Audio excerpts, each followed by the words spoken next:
So please welcome Lisa. Lisa is the new Director of Curriculum and Professional Development here at EduSmart. Lisa is known for offering challenging, creative, hands-on science educator workshops. She has 34 years of experience in science education, with over 25 years of presenting conference sessions and workshops for science teachers. Before she joined us here at EduSmart, she worked as a classroom teacher, a department chair, an online certification teacher, a virtual school curriculum designer, independent science consultant, and science curriculum director. So please give your warmest round of applause to Lisa. Thank you, Devanshi, and welcome everyone. I don't know how much of an expert I am in everything related to education, and I'm certainly new to Florida, but I'm learning a lot as we go along.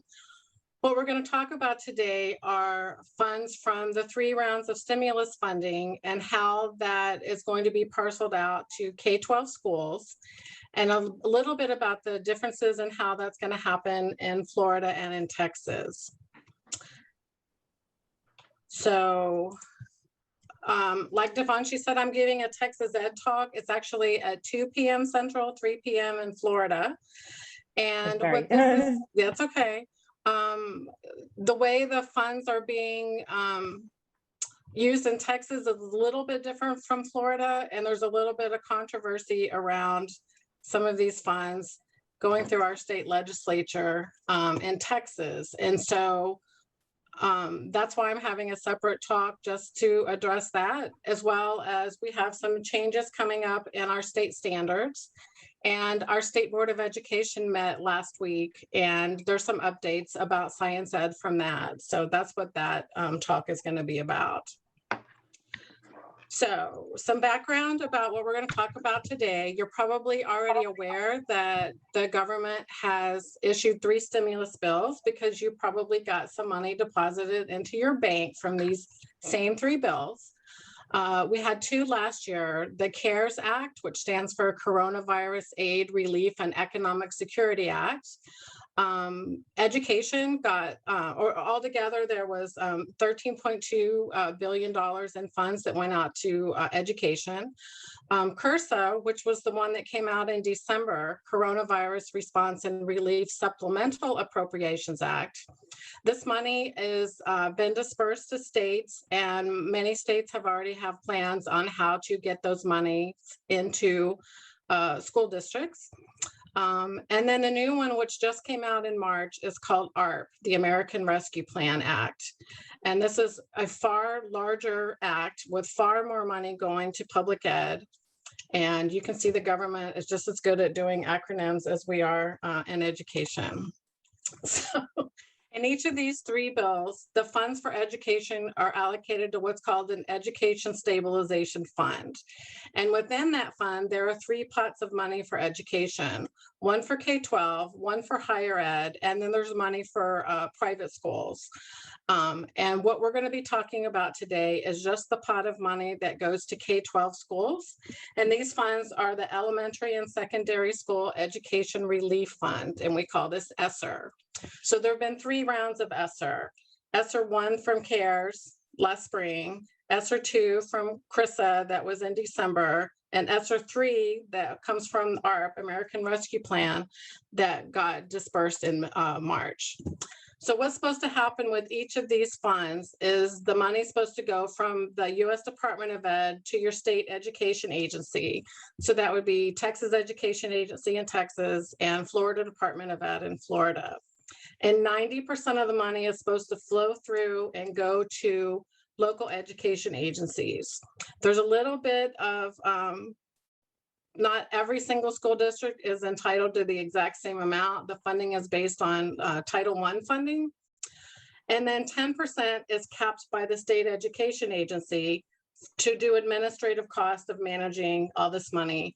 And 9.5% is emergency use that your state education agency can spend the money on a different program than what goes to school districts. And so in Florida, these are what the Florida Department of Education has said it's going to use its 9.5% of the money for. They want to close achievement gaps. They have a proactive plan that reinforces literacy supports, especially for low income and struggling elementary students, and then come up with a model that supports the safety and health of all students and staff. Just Friday, and it got posted yesterday, your commissioner of your Department of Education has guidelines on those ESSER II funds from CRISA, that second pot of money, and how that's going to be distributed in Florida. Devonchi has a link to that document, and she can also mail it to people here, our guests here from Florida. And the main caveat from the letter that got posted is that if you haven't spent all of your money from CARES, the ESSER I, you don't get any money from ESSER II, that you have to spend all that money first. So that's an indication that they want you to spend that money. And so what Florida is getting from this allocation is $693 million that have already been dispersed and sent to local education agencies. The one that just became available is $2.8 billion. And then when the ARP funds become available shortly, that's going to be $6.3 billion. That's a lot of money that can be, significant changes can be made in order to try to increase student outcomes in education. In Texas, it's a little bit different.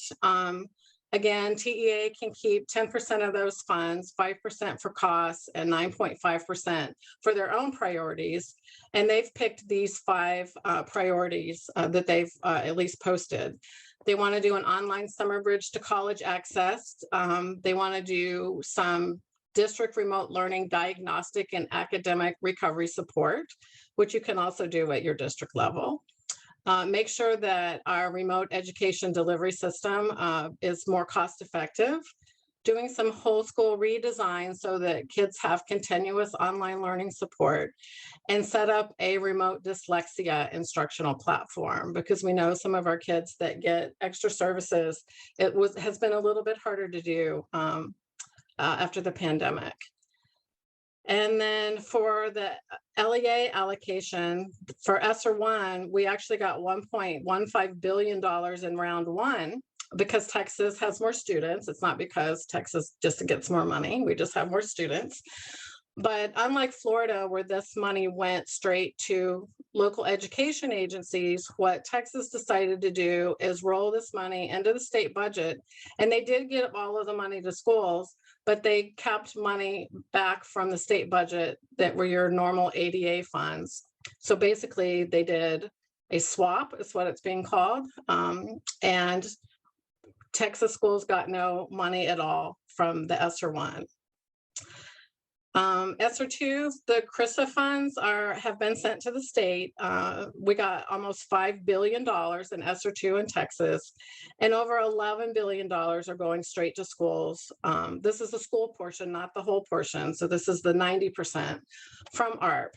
A lot of my talk this afternoon in Texas is about what Texas has decided to put as a roadblock to school districts getting money from ESSER II and ESSER III. Yeah, well, I don't want Florida people to hear all our dirty laundry, so you have to come this afternoon if you want to hear more about that. It's starting to hit news, so you may have heard something in this last week about what our state legislature is trying to do. The federal government actually learned its lesson from what we did with ESSER I here in Texas, and there's specific language in ARP to try to prevent them from doing what they did with the money from CARES. So the biggest pot of money is from this American Rescue Plan. Like I said, the total in Texas was $12.4 billion. Again, 11 something going straight to schools, the rest staying with the state agency. And the same in Florida, there was a lot of money. But what's particular attention, you need to pay attention to this, is that 20% of the funds, so that's $2.1 billion in Texas and $1.2 billion in Florida, has to be spent for learning recovery. So there's targeted funds just for what they're saying learning recovery. And those funds can be used for a summer school program, a summer enrichment program, like a camp, some kind of accelerated learning program where kids can cover material a little bit faster, or kids can catch up. For after-school programs, again, for learning recovery, and even money can be used for tutors to work with kids. The federal government wants you to think big and think about how you can help as many kids as possible recover from that learning loss. So again, 20% of that money has to be spent to address learning loss. And the law specifically mentions some things you have to do with that money, that you have to, if you're addressing learning loss, you have to be able to administer high quality assessment to determine need, implement evidence-based practices, support students and families in distance learning. You have to be able to track attendance and engagement during remote instruction. So not only are they there, but are they doing what they're supposed to? So whatever you use for this has to be able to track sort of student engagement. And you have to be able to monitor academic progress, identify students who need more help, and have different interventions. So it has to be differentiated to make sure you're getting all kids back on track so they're ready for their next grade level when school starts. So again, we're emphasizing summer learning, extended day, extended year programs, that we're trying to get these kids back on track after learning loss, both from last spring in the pandemic and any learning loss they had during the school year this year. So last week, I only have data from TEA from this because they presented at our State Board of Education meeting last week. And so I took some of the data from the slides that were presented. That a typical summer slide is 2.5 months of learning loss. That when you test kids at the end of one year and the beginning of the next, that's typically what we see. But what we're calling the COVID slide is 5.7 months of learning loss, which is a lot. And that just is sort of that learning loss over the summer, not any learning loss that they've gotten in this academic year. And so what our commissioner said is that schools have to make significant changes. So they recommend that you use rigorous instructional materials designed that can be used remotely or on campus. Use instructional materials that can support accelerated learning, so everyone's not doing the same thing at the same time. Make more time for students in need, including summer and targeted tutoring, and make sure you support teachers that have what they need to deliver excellence. And so when I talked about you had to use programs that were research-based and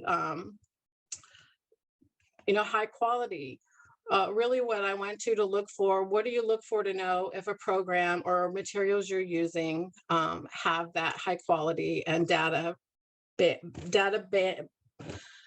backed, sorry, that's the word I wanted, so that you can show when you're using these funds from ARP, especially, that it's based in research.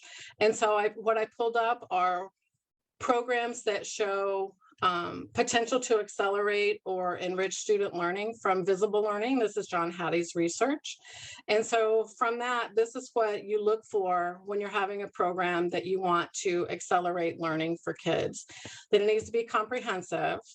It needs to have a way that they can accelerate, that everyone's not learning at the same speed, that it has some kind of vocabulary program within, that it's got a high degree of visual perception, that it gives some enrichment, that there's opportunities for kids to write in that program, opportunities to read. After school programs show, again, this positive correlation, as do bilingual, summer school, and extracurricular programs. So this is what you're looking for when you're trying to meet this need of addressing student learning loss. And from an instructional standpoint, these are the attributes that showed a high correlation for accelerating student learning. Does what you're using integrate what they know with prior knowledge? Is there a way to do a video lesson review? This is a very high correlation. Is there scaffolding? Does it build the background they need before moving on? Is there an opportunity for summarization of knowledge? Opportunity for deliberate practice? Teacher clarity. If you know anything about Hattie's research, that's always very high when they talk.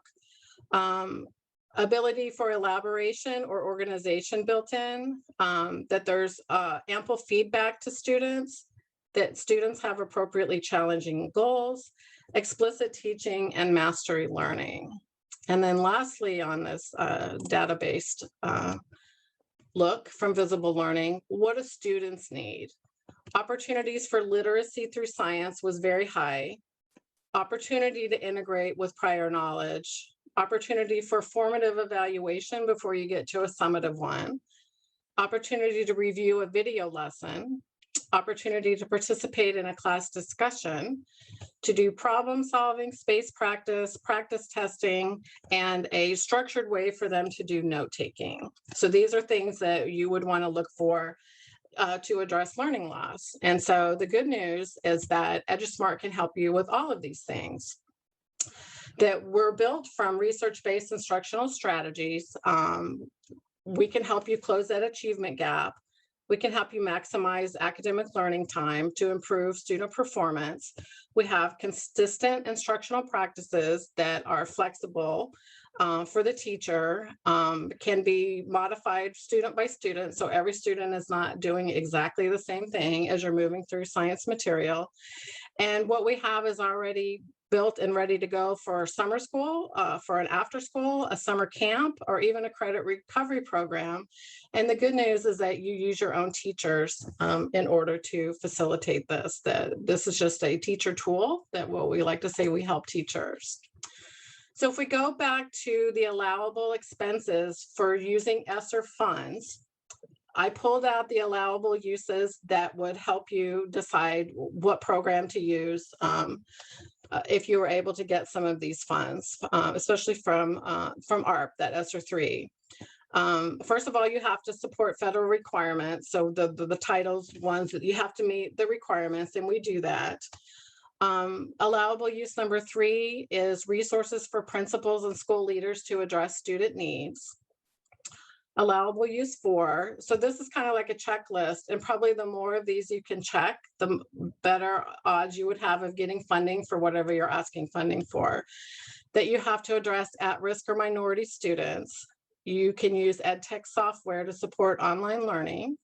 You can provide summer school and after-school summer programs for students.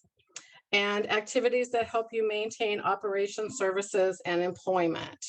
So being able to employ your own teachers over the summer is a box that you can check to have you more likely to be able to use some of these funds. And so just a little bit more on each of these allowable uses in case some of you are not familiar with what we have in EduSmart. We have 2 full-scale state assessments, 2 for Florida and 2 for Texas at each grade level, that you can do a pre-test and a post-test to kind of see have you had any positive gains over the summer in science learning. And there's incredible reporting features that lets the teacher see how students did on each single question. And you can assign more questions for kids that are doing poorly, say in one reporting category or over another. So that can be customized. Of course, meeting school needs. Not only can you get teacher reports out of EduSmart, you can get administrative reports so that administrators can see what's going on. We have professional development all through the year that's always free. Those are usually twice a month, and they're usually on best practices for science instruction. This is a little bit different because we knew you probably were not super familiar with how all of this federal funding worked. So for services at-risk or minority students, you may not know that we have voiceovers for many of our resources. So if the student is a little bit behind in reading, that's not going to get them behind in science. That our student reviews, our word explorers have voiceovers, our science readers do as well. You can even change the speed of the voiceover for the readers so they can speak slower if you need to. You can change the font size if kids need to see the font a little bit larger than we have in our readers. They can see the content multiple times, which of course is helpful for kids that are struggling. And our EduSmart readers are available in English and in Spanish in both Texas and Florida. And depending on which state you are, we have other resources that are available in Spanish as well. But right now that's a little bit variable, but not with our readers. And of course, ed tech software, we hit that category. We have digital tools to make science instruction for the teacher easy and engaging. There's teacher clarity because the instructional modules are going to be the same for every teacher, every class. Teachers can stop those instructional modules and add information, or stop for questioning, or stop for formative assessment, but the actual science content is very clear. We have 24/7 customer support, so that's helpful when you're choosing an ed tech software. And we have video help sections that if teachers are a little bit unfamiliar with how to use one of the resources, there's a video for everything. I'm still learning how to use everything because I'm new to EduSmart, and that help section has really helped me. So, and then I just did a screenshot of one of the assessment reports that a teacher might see. So you can see how many kids have completed something. You can generate a report per student, per quiz. You can also, if it's not an assessment report, but an assignment report, you can track how long a student had the assignment open. So if they were in there for less than a minute, you probably could, the teacher could say the student might need to go back and look at that assignment again, versus being there an appropriate amount of time. And then, of course, for summer school and after school, this is really pretty much ready to go. You can gather baseline data. We have pre-built assignments. So if teachers are not super familiar with EduSmart, they can use sort of a pre-built playlist. And of course, it's very easy to monitor what students are doing. It's very easy to integrate with whatever system your school is using to provide instruction, whether it's Canvas or Schoology or Google Classroom. It's entirely easy to drop into whatever you're already using. So teachers don't have to learn a whole new system in order to do this. And then the last allowable use we wanted to talk about were activities that help district maintain employment, particularly maintain operation services to student and employment. So again, we offer PD, which helps with providing services to teachers. You get the recording and slide deck from every PD that we do.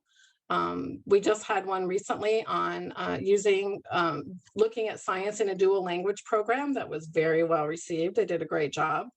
And just remember that EduSmart teachers are your employees. So this is a way for you to use those federal funds to provide additional income to teachers over the summer. And just real brief, some highlights of what we offer in case you're not familiar with what we do, because I know this isn't our typical PD group, which is usually classroom teachers already using EduSmart, so they know all this.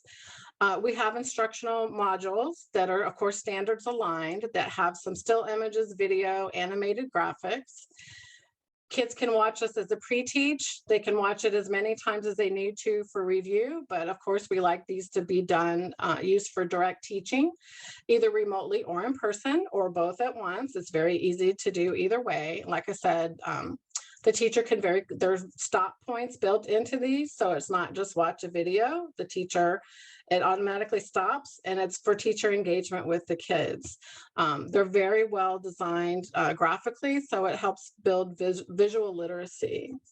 There are also interactives for kids, where there's interactive games to practice new skills, activities to help them reinforce concepts and skills. A lot of these are they manipulate things like a little mini lab where they have to move the beaker and fill it with water and then put it back, or move the spring scale and keep track of what the numbers are if you're doing situation A to situation B. They're very well done. And those can either be done independently, or if you have kids, say, in a breakout room, you can assign them to do it as a group and then report back to the whole. Or you can do it as a whole class activity as well. So some of ours are actual simulations rather than just an interactivity, where they go through the whole science and engineering practices from A to Z in order to get like a real world field and lab experiences. And so we're working, like I said, with from the K-12 framework with those science and engineering practices to make sure we do a good job of covering all those at all grade levels. There's some quizzes that are prepackaged assessments that come after each content topic. And those can be printed, or you can assign to kids electronically. If you do it electronically, of course, you can track how they did in real time, as well as how much time did they spend on each question. You get a lot more rich data if it's done electronically. And even our readers have a quiz at the end of each of those books to make sure the kids got the important material out of that.